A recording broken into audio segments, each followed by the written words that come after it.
As India aims for the top 3 slots among global economies, its currency continues downslide trend. For the first time ever, the Indian rupee slipped past 90 per US dollar in early trade. It is the weakest level the currency has ever touched. Traders had expected a decline, but the speed of the fall caught almost everyone off guard. Through the morning, the Reserve Bank of India was seen stepping in to calm the market, but the rupee struggled to recover in any meaningful way.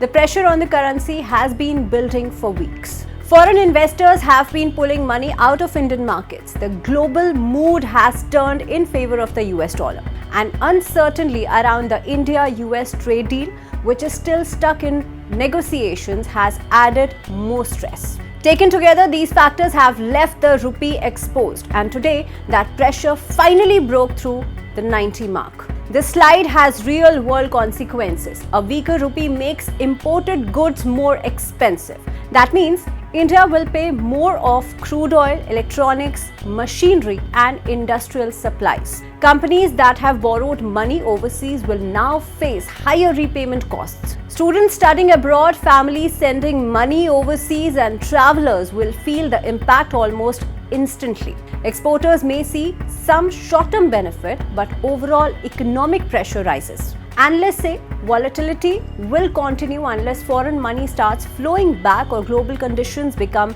more stable. Many are now watching whether the RBI will defend the 90 level more aggressively over the next few days. The broader concern is trade relationship with the United States. India is still one of the few major economies that has not sealed a trade pact with Washington.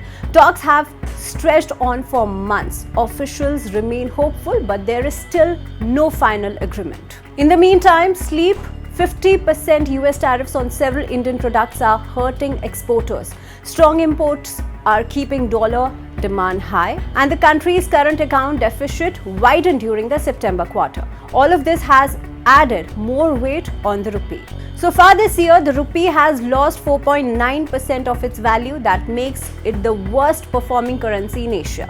Foreign investors have already pulled out $16 billion from Indian equities. That trend could continue if the currency stays weak. Economists warn that a sustained slide could also push up inflation, especially for fuel. For now, the breach of the 90 mark is not just symbolic. It is a sign that the pressure on the rupee and on India's economy is far from over.